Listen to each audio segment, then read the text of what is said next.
ইউনূসের government হইল বাংলাদেশের সময়ের মধ্যে টোটাল যত গভর্নমেন্ট আসলো এর মধ্যে দ্য মোস্টেস্ট ওয়াস্টেস্ট গভর্নমেন্ট। জনাব বদিউর রহমান, আপনার কাছে আমি আরেকটা বিষয় জানতে চাইবো, সেটি হচ্ছে আপনার ভাষায় উনি এত খারাপ একজন স্টুডেন্ট, তাহলে তিনি তো নোবেল প্রাইজ পেয়েছেন। স্টুডেন্ট তো খারাপ না, উনি স্টুডেন্ট হিসেবে তো ডক্টরেট করেছেন, সরকারের এখানে এসে উনি খারাপ হয়েছেন, এটা ওনাকে মানায় না। He is power lover, he is money লাভার, এই দুটো আমি প্রথমেই বলছিলাম ওনার আসার পরে। তো উনি তো এই পাওয়ার লাভার হওয়ার কারণে 1/11 সময় উনি চিঠি দিয়েছিলেন, খোলা চিঠি, আসবেন। তো সে সময় তো ওনাকে আবার আনতে চেয়েছিল, তখন আসেন নাই। আমি কোনো এক অনুষ্ঠানে ওনার পাশাপাশি বসেছিলাম, তো সেই সময় ওনাকে জিজ্ঞেস করছিলাম যে ফখরুদ্দিন সাহেবের আগে তো আপনাকে আনতে চেয়েছে, আসেন নাই কেন?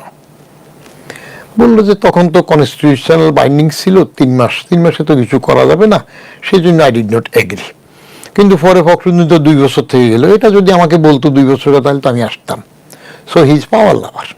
এইবারও উনি থাকার জন্য তো আরও চেষ্টা করেছেন কালো কৌশলে, যেভাবে হোক লন্ডনে ললিপপ ধরাইলো, তারেক সাহেবের সাথে ওনার আঁতাত হইল, সে আঁতাতের ফলে তারেক সাহেবকে উনি যে সংবর্ধনা দিলেন সেটা তো কল্পনা করা যায় না, যেভাবে আনলেন 60 ফিট পর্যন্ত। তো উনিও ওনার করেছেন 133 যেগুলো অর্ডিন্যান্স, তার মধ্যে 98টা ইউনূস সাহেবের গ্রামীণেরটা পাশ করে দিল। ইউনূস সাহেব নিজের আখের গুছানো, লাইসেন্স নেওয়া, ইউনিভার্সিটি করা, নিজের গ্রামীণের অধ্যাদেশ সংশোধন করা, ট্যাক্স মহকুব বা সব কিছু করে নিয়েছেন। এবং যেহেতু এদিকে হয়েছে পপি চুষ, একটা কথা আমরা বলি রাজনীতিতে এবং সমাজে থাকে, পরস্পর পিঠ চুলকানি সমিতি, পপি চুষ, একজন একজনের পিঠ চুলকাই দেবে।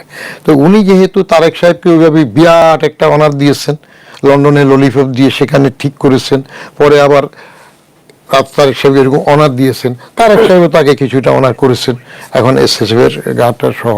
তো এই পপি চুষের মধ্যে পড়ে গিয়ে তিনি কোনো রকমে আসেন, না হলে উনি যেভাবে গুন্ডামিটা প্রশ্রয় দিয়েছেন, বঙ্গবন্ধুর বাড়ি ভাঙ্গার থেকে শুরু করে চুপচাপ উস্কাই দিলেন, আকবরের বৈরমখা হইলেন, তার তো এখানে অস্তিত্ব থাকার কথা না। ভবিষ্যতে আবার কি ওঠে আল্লাহ মালুম।